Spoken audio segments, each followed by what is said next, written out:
मनमोहन इस बड़ी दुनिया में अकेले रह गए थे। उनकी पत्नी की मृत्यु हो गई।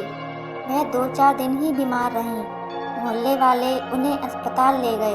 उन्होंने ही भागदौड़ की। मनमोहन खुद बीमार थे। उनका लड़का मुंबई में रहता है। कई वर्षों से घर नहीं आया था। माँ की मृत्यु का समाचार मिलने पर उसने जवाब भेज दिया, बहुत उलझा हुआ हूँ, फुर्सत होने पर आऊँगा।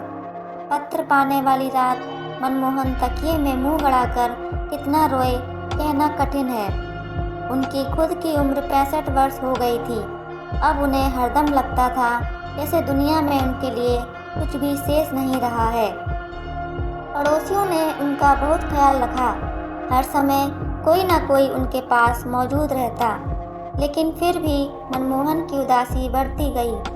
वह जितना सोचते यह विश्वास पक्का होता जाता कि अब इस दुनिया में रहना बेकार है, और एक सुबह घूमने के लिए निकले तो फिर लौटे नहीं। उनके कदम शहर से बाहर की ओर चलते चले गए। एक बस आगे की तरफ जा रही थी। मनमोहन जी बस में बैठ गए। कई घंटे की यात्रा के बाद जब बस एक घने जंगल में से गुजर रही थी तो वह पेशाब करने के लिए नीचे उतरे और एक दिशा में बढ़ गए। थोड़ी देर बाद उन्होंने बस के भौंपू की आवाज़ सुनी। ड्राइवर उन्हें जल्दी करने को कह रहा था, लेकिन मनमोहन जी वहीं खड़े रहे। उन्होंने ना लौटने का फैसला किया था। वह वन में खो जाना चाहते थे। उस घने जंगल में दिन में भी पेड़ों के नीचे हल्का अंधेरा था। हर तरफ सुनसान, पत्तों में साए साए हवा। मनमोहन जी को जैसे होश नहीं था। झाड़ियों में अटकते उलझते बढ़ रहे थे, पता नहीं किधर। धूप तेज हुई तो प्यास से गला सूखने लगा। अब वह एक ऊंचे कगार की ओर बढ़ रहे थे। आंखों के सामने एक दृश्य तैर रहा था। वह हवा में हाथ पैर मारते हुए नीचे घाटी की ओर गिरे जा रहे हैं, और फिर एकाएक उनके कदम रुक गए। जहां ढलान नीचे घाटी की ओर खुलता था, वहां 2 लकड़ियां लगाकर रास्ता बंद किया था। वहां मोटे मोटे अक्षरों में लिखा था, सावधान।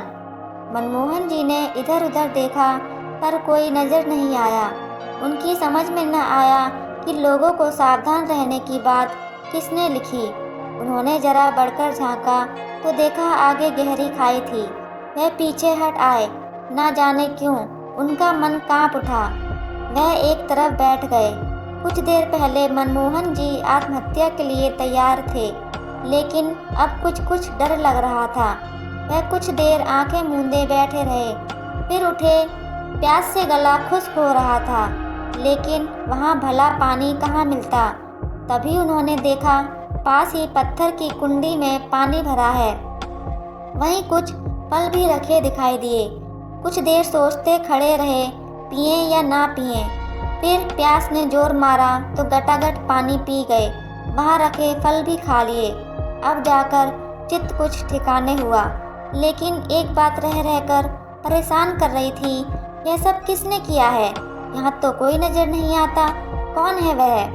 मनमोहन जी के मन से आत्महत्या का विचार निकल गया। वह जंगल में घूमने लगे। जगह जगह उन्होंने सावधान लिखा देखा। कई पेड़ों पर जहरीले फल भी लिखा था। उन्होंने पाया कि अगर वह सब ना लिखा होता तो कोई भी गिरकर अपने प्राण गंवा सकता था। घास में छिपे हुए गहरे गड्ढे, खतरनाक मोड़, जहरीले फल, सबके बारे में सावधान किया गया था। अब तक दोपहर ढल चुकी थी। मनमोहन जी ने जोर से पुकारा, मेरे प्राण बचाने वाले भाई, मैं आपके दर्शन करना चाहता हूँ। पत्तों के पीछे सरसराहट हुई तो एक बूढ़ा हंसता हुआ सामने आ गया। उसने कहा, मैं बहुत देर से आपको देख रहा हूँ। कहिए आप यहाँ कैसे आ गए? सच कहूँ, मैं आत्महत्या के इरादे से आया था, लेकिन खाई के किनारे लिखे शब्दों ने मन बदल दिया। मनमोहन जी कह गए।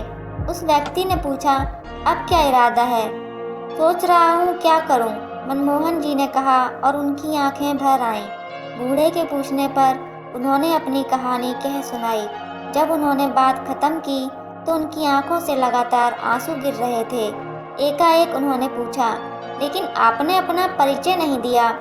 बूढ़े ने कहा, जो आपका परिचय है वही मेरा भी है। मेरा नाम है शंभू। क्या सुनाऊं? अनेक वर्ष हो गए। एक दिन मैं अपने बेटे के साथ इस जंगल से गुजर रहा था। तभी बेटा घास में छिपे गहरे गड्ढे में गिर गया। वह इतना नीचे गिरा था कि मैं वहां भी पहुंच भी नहीं सकता था। मेरी दुनिया अंधेरी हो गई। पत्नी पहले ही मर गई थी। अब तो कुछ भी नहीं बचा था जीवन में। मैंने तय किया कि मैं भी उसी गड्ढे में कूदकर जान दे दूं। मनमोहन जी ध्यान से सुन रहे थे।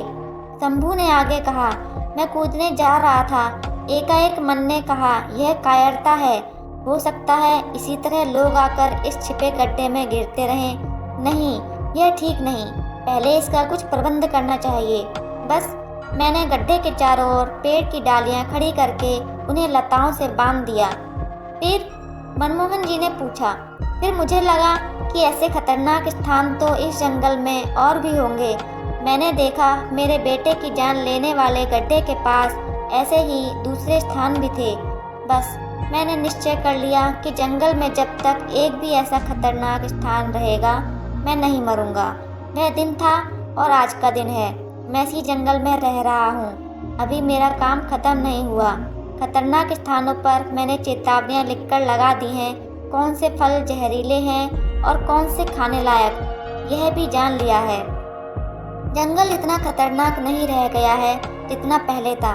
मैंने कई भटके लोगों को रास्ता बताया है, खाने पीने की सामग्री दी है, नहीं तो शायद वे मर जाते। और हर बार मुझे लगा कि आत्महत्या न करने का मेरा निश्चय गलत नहीं था। मनमोहन जी गंभीर होकर शंभू की बातें सुन रहे थे। एकाएक शंभू ने कहा, रात हो रही है, जंगली जानवरों का डर है। सुबह आपको जंगल से बाहर जाने का रास्ता बता दूंगा, आइए। शंभू मनमोहन को एक गुफा में ले गया। उसके बाहर आग जलाकर दोनों लेट गए। रात को जंगली जानवरों की आवाज़ सुनाई दी, कभी दूर कभी पास। सुबह मनमोहन जी की नींद खुली तो शंभू ने कहा, चलिए आपको जंगल से बाहर जाने वाले रास्ते पर छोड़ दूं, लेकिन मुझे कहीं नहीं जाना। तब कहाँ जाएंगे, क्या इरादा है? शंभू ने आश्चर्य से पूछा। मैं यहीं रहूँगा आपके साथ, मनमोहन ने कहा। अभी जंगल में ऐसे बहुत से स्थान हैं जहाँ देखभाल की जरूरत है। मैंने मरने का इरादा छोड़ दिया है। क्या सच? कहते हुए शंभू की आंखें चमक उठीं। हाँ, मैंने देख लिया है, जीवित रहकर दूसरों को मरने से बचाया जा सकता है, मनमोहन ने कहा और मुस्कुरा उठे। मनमोहन ने कहा और गुफा से बाहर आ गए। सूरज पेड़ों के पीछे से ऊपर उठ रहा था। दोस्तों, इस कहानी से सीख मिलती है कि मरने के लिए एक दुख है तो जीने के लिए 100 सुख भी कम है। दोस्तों, कहानी कैसी लगी आप कमेंट के माध्यम से ज़रूर बताएं और चैनल पर नए हैं तो प्लीज़ सब्सक्राइब करके ही जाना। आपका सब्सक्राइब करना मेरे लिए मोटिवेशन का काम करता है। धन्यवाद।